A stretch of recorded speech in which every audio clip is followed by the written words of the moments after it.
자, 안녕하세요 여러분. 이번에는 초장왕 두 번째 시간을 여러분과 함께 갖겠습니다. 초장왕에 대해서는 제가 지난 시간에 상남자라고 말씀을 드렸었죠. 그가 춘추시대 패자의 일원이 되어서 천하를 호령했던 그런 커다란 인물이었습니다만은 그는 단순히 힘으로 천하의 패권을 쥔 것이 아니라 그는 넓은 아량과 도의와 명분 앞에서 빠르게 행동할 수 있는 그런 사람이었다. 그래서 단순한 힘으로가 아니라 덕으로 천하의 패자의 자리에 올랐던 그런 멋진 사람이 바로 초장왕이었다. 제가 그렇게 말씀을 드렸었습니다. 자, 오늘은 초장왕의 구체적인 용인술에 대해서 조금 세부적으로 살펴보면서 초장왕을 나타내는 가장 멋진 장면이라고 할 수 있는 절영지회에 대해서도 같이 한번 살펴보는 그런 시간 갖도록 하겠습니다. 자, 지난 시간에 3년 불비불명에 대해서 여러분에게 설명을 드렸었죠. 오거라는 사람이 등장해서 3년 동안 울지도 않고 날지도 않는 새에 대해서 수수께끼를 하면서 은근히 이제 초장왕이 정사에 임할 것을 권했었죠. 그때 초장왕이 한 말이 비장충천 명장경인, 이거 다 유명한 말인데요. 한번 날면 하늘을 찌를 것이고 한번 울면 천하의 사람들이 모두가 다 놀랄 것이다. 말 그대로 이런 삶을 그가 살았죠. 그런데 3년 동안 그가 날지도 않고 울지도 않은 그런 새와 같은 그런 처신을 했는데 왜 그랬을까? 그것은 우리가 단순히 이제 인재를 발굴한다는 그런 의미에서 어떤 큰 뜻을 품고 있으면서 겉으로 드러내지 않았다라고 그렇게 말씀을 드렸습니다만은 조금 더 정치적인 이유로 말씀을 드리자면 이 초나라는 전통적으로 귀족들의 세력이 굉장히 강합니다. 나중에 전국시대 가면 오기가 이 초나라에 가는데 결국 이 초나라를 개혁하려고 하다가 이 귀족들의 세력에 의해서 오기 장군이 비참하게 죽음을 당하거든요. 자, 그와 같이 이 초나라는 전통적으로 귀족들이 굉장히 강한 득세하는 그런 나라였습니다. 초장왕이 3년 동안 날지 않은 것은 나름대로 이 귀족 세력을 일거에 제압을 하고 왕권을 강화하기 위한 실제적인 의미를 갖고 있음을 알아야 됩니다. 그래서 이 귀족 세력을 대표하는 투월초라는 사람이 반란을 일으키게 됩니다. 본래 투월초는 곰과 호랑이 같은 외모의 표범과 승냥이 목소리를 가지고 있었다고 합니다. 그래서 태어날 때부터 그의 부모가 죽여야 된다는, 투월초를 죽여야 된다는 그런 얘기를 들었으나 죽이지는 못했던, 투시가문을 멸망시킬 것이라는 그런 상서롭지 못한 예언을 몸에 안고 살았던 사람입니다. 그런데요, 지난 시간에 육혼지방의 용족을 정벌하러 올라갔다고 말씀드렸습니다. 장왕이요. 그 사이에 이제 왕실의 후손들을 모두 인질로 잡고 반란을 일으킵니다. 투월초가요. 그때 육혼 지방에 올라가서 낙양에서 정에 대해서 물어보죠. 정의 무게와 정의 크기에 대해서 물어보는 그런 사건이 있었죠. 그걸 우리가 문정이라고 하는데요. 자, 그 사이에 이 남쪽에서는 투월초가 반란을 일으킨 겁니다. 그래서 이 반란을 일으키게 된 계기는 뭐냐면 아마 투서가 들어갔던 것 같아요. 그래서 이 투월초가 장왕이 내려오면 자기가 살아남지 못할 것이다. 가뜩이나 귀족 세력들이 약화되어 있기 때문에 더 이상 살아있을 수 없겠다 싶어가지고 반란을 일으켰던 것 같습니다. 그래서 라이벌인 위가가 누구냐면 이 손수고의 아버지입니다. 그러니까 이 초나라 초장왕에게는 손수고가 그를 패자로 만들었다고 여길 정도로 그렇게 대단한 명재상이죠. 자기의 라이벌인 위가를 제거하고요. 조정을 장악합니다. 그리고 여기 보면 장서라는 곳에서 맞서게 됩니다. 자, 그런데 이 투월초는요. 활을 아주 잘 쏘는 명사수였습니다. 그래서 장왕과 대치하고 있는 그 사이에 장왕 쪽을 향해서 화살을 2발을 쐈는데요. 보통의 살보다 큰 살로, 그러니까 멀리 날아가겠죠. 큰 살로 장왕 쪽으로 화살을 쏘아댔습니다. 2발을 쐈는데요. 하나는 장왕이 치고 있는 북을, 장왕이 지휘권을 들고 장왕이 이때 직접 지휘를 했거든요. 근데 장왕이 치고 있는 그 북채를 하나를 맞추고요. 또 한 발을 쐈는데 장왕의 수레 덮개를 명중시킵니다. 자, 커다란 화살이 날라와서 왕 주변을 때리니까 주변에 있던 신하들과 초나라 군사들이 위축이 되기 시작합니다. 그래서 장왕이 일단 철수를 시킵니다. 그래서 황호로 후퇴를 하는데 이때 사기가 떨어져 있는 초나라 군사들을 향해서 장왕이 이렇게 얘기합니다. 자, 이거는 이제 가짜죠. 일부러 만들어낸 초나라 군사들의 사기를 다시 회복시키기 위해서 이렇게 가짜로 이런 말 하는 겁니다. 일찍이 초문왕이 식나라를 공격하고 신비한 화살 3대를 얻은 적이 있었다. 이를 태묘 안에 두었는데 투월초가 그 중에 2대를 훔쳐갔다. 오늘 투월초가 이미 2대를 쏘았으니 앞으로는 더 이상 두려울 이유가 없다라고 그렇게 말을 합니다.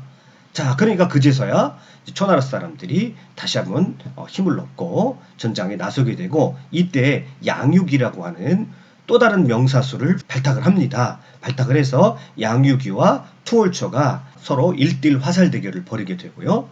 그래서 양육이의 활약으로 이 투월초를 제압을 합니다. 그러니까 명사수를 발탁을 해서 명사수를 제압을 한 것이죠. 그래서 무사히 이제 난을 진압을 하고요.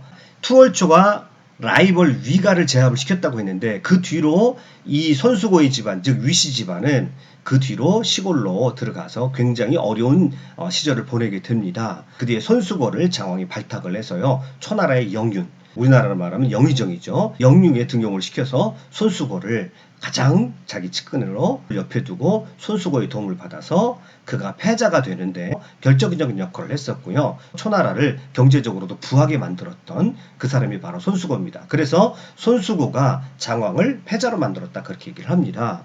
자, 순자는 이렇게 말을 해요. 손수고는 초나라 최남방의 기사땅 촌뚝이었으며 그는 가난한 농부 집안의 자식이었다. 이거는 순자가 아마 이 손수고의 집안을 잘 모르고 한 얘기 같아요. 아무튼 그런데 거기 재미있는 표현이 하나 나오는데, 키도 볼품없이 작아 서 있어도 마차에 미치지 못했으며 대머리에 다리는 기형적인 모습을 하여 항상 절고 다녔을 정도로 외형이 볼품이 없었다. 하지만 그는 초장왕을 패자로 만들었다. 순자가 이렇게 말합니다. 자, 이 손수고에 관해서는 굉장히 유명한 그런 고사성어가 이 사람이 따라다니는데 음덕양보라고 합니다. 음지에서 덕을 베푼 자는 반드시 하늘이 좋은 보답을 할 것이다 라는 말이 음덕양보인데, 남이 알지 못하는 곳에서 선행을 하면 하늘이 그것을 보고 있다는 것이죠.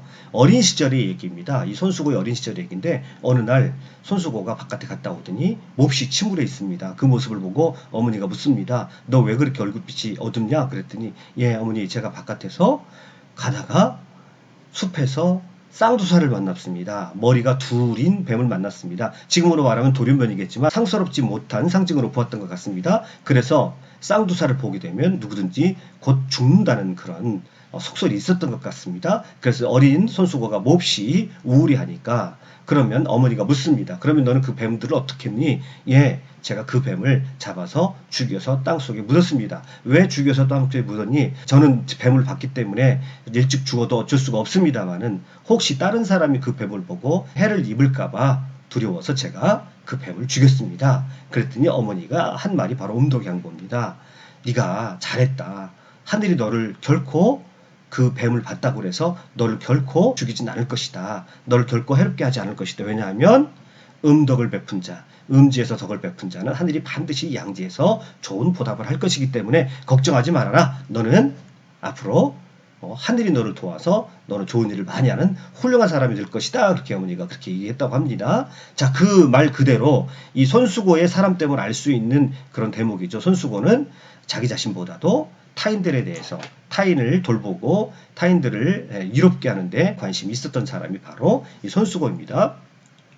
이 손수고는요, 초장왕이 발탁이 되어서요, 크게 한 일을 두 가지로 나누자면 토지개간을 했고 화폐개혁을 했습니다. 그래서 토지개간을 했다는 것은 이제 생산력을 그만큼 풍성하게 했다는 것이고요. 그 다음에 화폐개혁을 했다는 것은 물류가 유통이 되게 만들어서 자연스럽게 경제가 활발하게 움직이게 만들었다는 거죠. 이러한 역할을 했던 사람을 우리가 제환공 시절의 관중이죠. 관중이 위대한 재상이 될 수 있었던 것은 관중이 있었기 때문에 제환공이 패자가 되었다고 말을 하잖아요. 그래서 이 관중이 그렇게 할 수 있었던 것은 관중이 역시 제 나라의 경제를 이렇게 세웠기 때문에 그렇죠. 관중이 그런 역할을 했었다면 초나라에서는 손수고가 바로 그런 역할을 했었던 것입니다. 그래서 이 장왕은 늘 자랑을 합니다. 제환공에게는 관중이 있었고 초성왕에게는 자문이 있었듯이, 이 자문에 대해서도 제가 잠깐 이제 성왕할 때 언급을 했었고요. 내게는 손수고가 있도다, 그렇게 말을 합니다. 그래서 이 손수고라는 사람을 자기가 관중에 비유하면서 자랑스럽게 생각했던 그런 사람이었고요. 그래서 초나라의 경제를 부강하게 만들었다는 것이죠.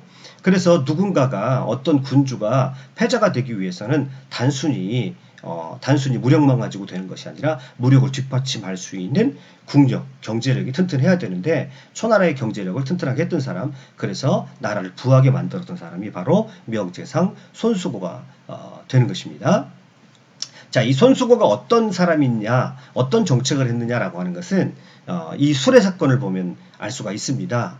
어느 날 이제 초장왕이 초나라에서 문제를 하나 발견을 했습니다. 그것이 뭐냐면 초나라의 수레는 전부 낫더라는 것이죠. 그런데 중원에 나가서 중원의 국가들과 전투를 벌이기 위해서는 초나라의 이 마차가 너무 낮아가지고 효율성이 떨어지더라는 거죠. 마차의 크기가 커야, 마차의 바퀴가 커야 효율적으로 전투에 임해서도 빠르게 갈 수가 있는데 초나라의 바퀴는 너무 작다는 것이죠. 그래서 어느 날 이 초장왕이 수레의 바퀴를 전부 높이라고 그렇게 명령을 내립니다. 그런데 도무지 들을 생각을 하지 않습니다. 자, 이때 손수고가 아주 탁월한 계책을 냅니다. 계책을 내는데 초나라의 모든 문턱마다 초나라의 모든 문지방들을 다 높이게 하는 겁니다.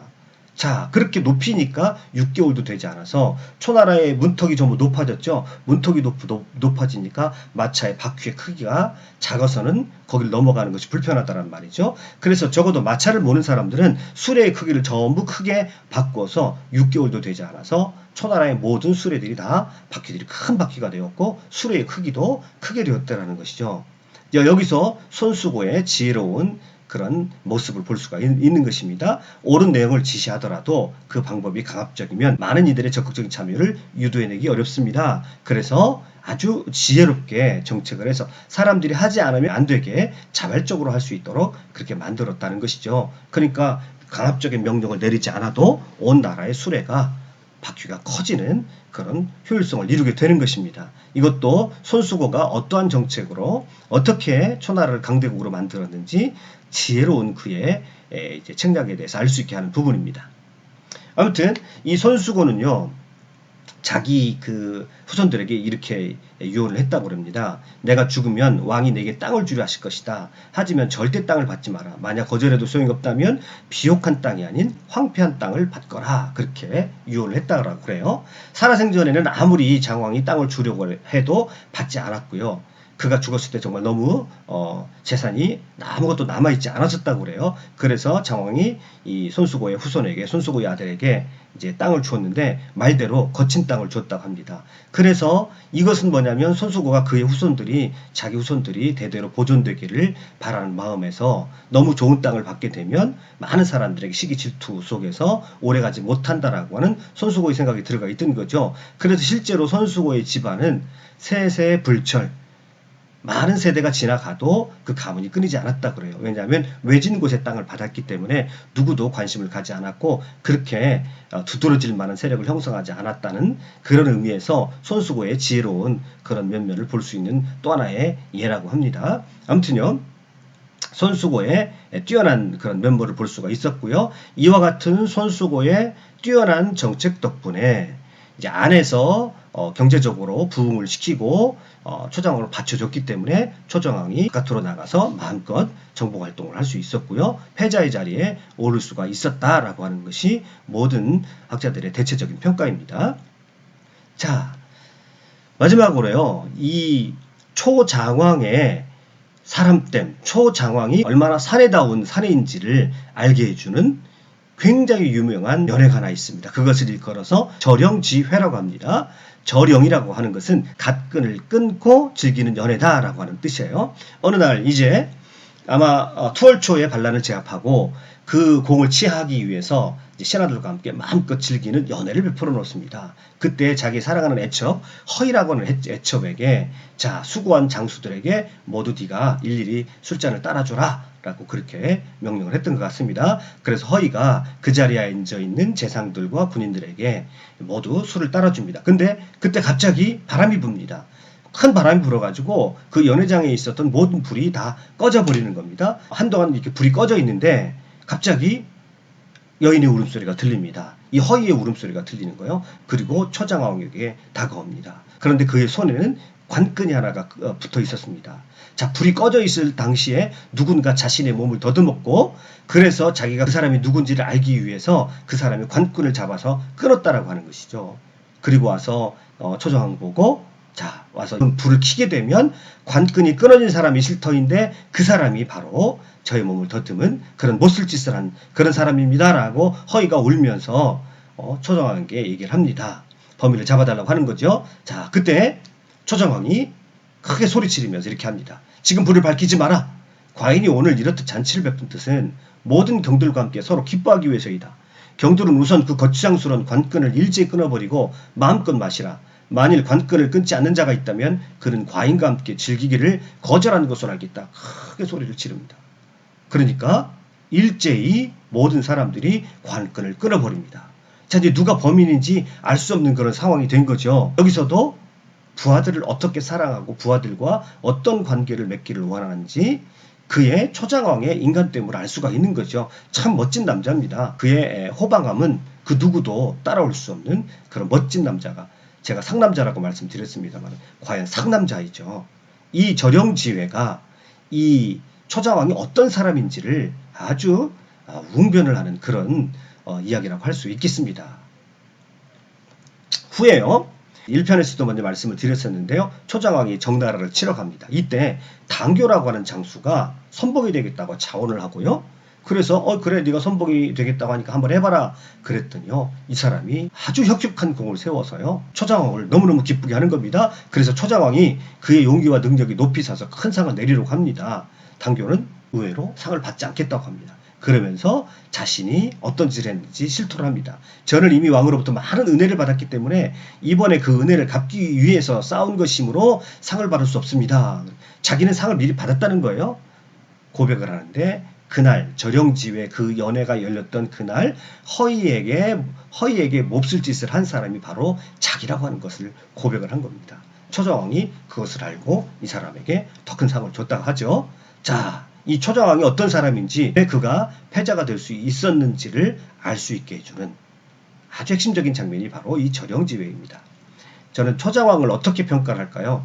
저는 이 장자에 초장왕의 인물됨이 들어가 있다고 생각합니다. 이 장자라는 게 엄숙하다, 씩씩하다, 깨끗하다, 또는 당당한 사람이다, 아주 사내다운 사람이다, 사내다운 사내다 이렇게 평가할 수 있겠죠. 왕 또는 군주 이전에 아주 사나이로도 멋진 사나이. 멋있다는 것이 뭘까요?